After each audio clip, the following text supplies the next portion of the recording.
Breaking news పాకిస్తాన్కి సంబంధించిన మరొక గూఢచారి ఈరోజు ఢిల్లీ పోలీసులు అరెస్ట్ చేయడం జరిగింది.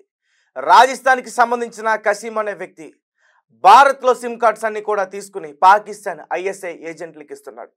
వాళ్ళు ఆ వాట్సాప్ని ఇన్స్టాల్ చేసుకుని ఈ నెంబర్లతో ఇక్కడ కొంతమందికి మెసేజ్లు పెడుతూ ఇక్కడ సమాచారం మొత్తం కూడా తెలుసుకునే ప్రయత్నం చేస్తారు. ముఖ్యంగా భద్రతా బలగాల గురించి పూర్తి సమాచారం కూడా వాళ్ళు సేకరించినట్టుగా కూడా పోలీసులు అయితే గుర్తించడం జరిగింది. అలాగే ఈ కసీం అనే వ్యక్తికి ఒక తమ్ముడు కూడా ఉన్నాడు.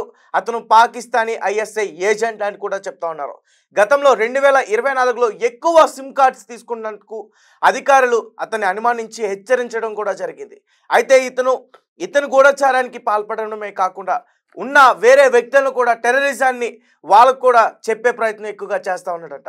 సో రాజస్థాన్లో భరత్పూర్ జిల్లాకి సంబంధించిన కాసిం ఈరోజు ఢిల్లీ పోలీసులు అయితే అతన్ని అదుపులోకి తీసుకున్నారు, అరెస్ట్ చేశారు. సో పూర్తిగా దర్యాప్తు అయితే చేస్తూ ఉన్నారు. అయితే ఎప్పటివరకు కాసిం 2 టైమ్స్ పాకిస్తాన్కి వెళ్ళి వచ్చాడు. 90 రోజుల పాటు అక్కడ ఉన్నాడు. ఆ 90 రోజుల్లో పాకిస్తాన్లో ఐఎస్ఐ ఏజెంట్ల దగ్గర, ముఖ్యంగా అక్కడ ఆపరేటివ్ ఎవరైతే ఉంటారో సీనియర్ ఆపరేటివ్స్ దగ్గర, వాళ్ళ దగ్గర స్పైగా ఎలా ఉండాలి, గూఢచారం ఎలా చేయాలనే పూర్తి విషయాలన్నీ కూడా అక్కడ ట్రైనింగ్ తీసుకున్నట్లుగా కూడా చెప్తున్నారు. అండ్ 2024లో ఆగస్టులో పాకిస్తాన్కి వెళ్ళొచ్చాడు. అండ్ రీసెంట్గా 2025 మార్చిలో కూడా అతను అక్కడికి వెళ్ళడం జరిగింది. అలాగే 90 రోజుల పాటు అక్కడ ఉండి ఉగ్రవాదం ఎలా చేయాలి ఏంటి అనేది పూర్తిగా తెలుసుకునే ప్రయత్నం చేశాడు. అయితే సిమ్ కార్డ్స్, ఇతని పని ఏంటంటే సిమ్ కార్డ్స్ తీసుకుని పాకిస్తానీ ఇంటెలిజెన్స్కి ఇవ్వడం, వాళ్ళతో ఆపరేటివ్ చేయటం, అంటే ఎట్లా సమాచారాన్ని ఇవ్వాలి. అంటే ఇతను ఒక్కడే కాదు, ఇతనికి సంబంధించి ఇంకా చాలామంది ఉన్నారు. దాదాపు 10 మందికి పైగానే ఇలా గూఢచారానికి పాల్పడుతున్నారు.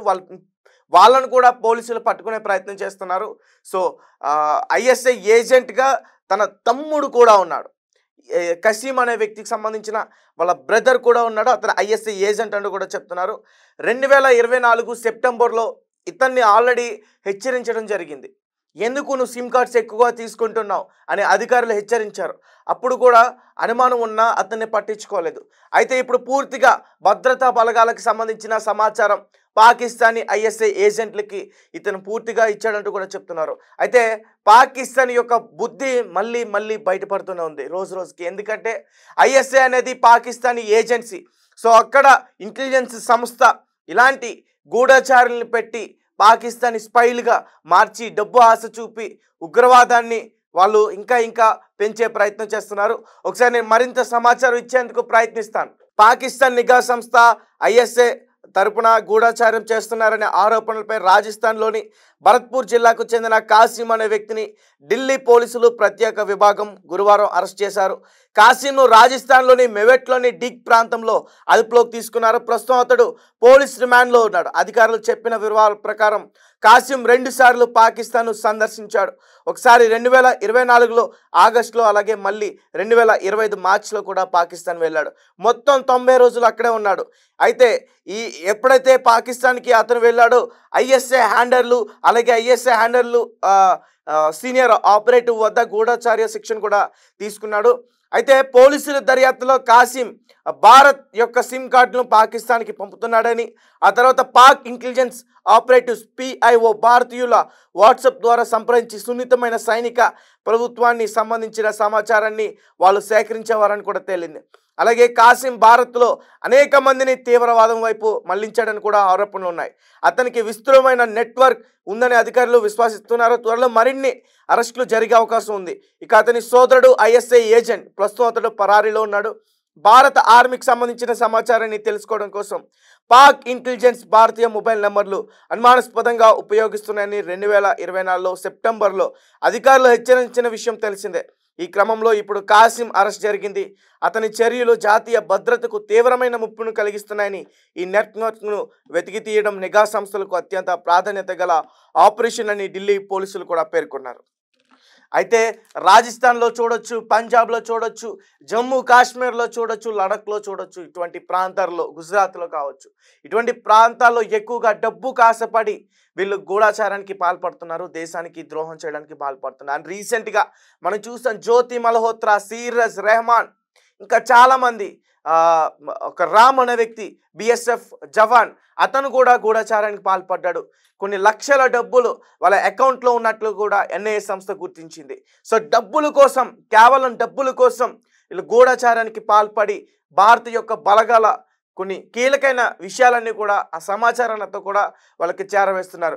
మరి ఇలాంటి వ్యక్తుల్ని అసలు ఏం చేయాలంటారనే విషయాన్ని మాకు ఖచ్చితంగా కామెంట్ రూపంలో తెలియపరచండి.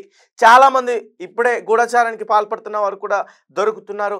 వైజాగ్లో కావచ్చు, హైదరాబాద్లో కావచ్చు, ఇలాంటి ముఖ్యమైన ప్రాంతాల్లో వీళ్ళు బాంబ్ బ్లాస్టులు చేయడానికి కూడా వీళ్ళు ప్లాన్ చేస్తున్నారు.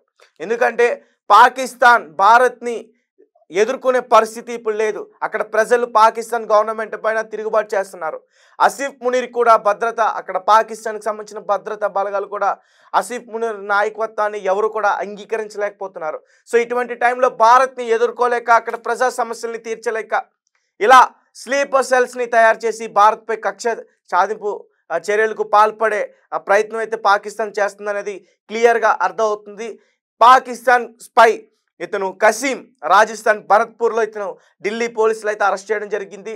ఇతనితో పాటు ఇంకా బృందం ఉంది, ఇంకా 10 మంది వ్యక్తులు ఉన్నారు. వాళ్ళు కూడా గూఢచారానికి పాల్పడ్డారంటూ కూడా చెప్తున్నారు. అలాగే ఇతని తమ్ముడు ఐఎస్ఐ ఏజెంట్, ఇతను ప్రస్తుతం పారిపోయాడు. ఇతన్ని పట్టుకునే ప్రయత్నం పోలీసులు ఇంకా చేస్తున్నారు. అతను దొరికితే భారత్ సంబంధించిన కీలక సమాచారం ఏమేం పంపించారనే పూర్తి డేటా కూడా అతను తెలుసుకునే అవకాశం ఉంది పోలీసులు. మరీ ముఖ్యంగా పాకిస్తాన్ ఐఎస్ఐ ఏజెంట్లే ఈ గూఢచారుల్ని భారత్లో తయారు చేస్తారన్న విషయం మరొకసారి బయటపడింది.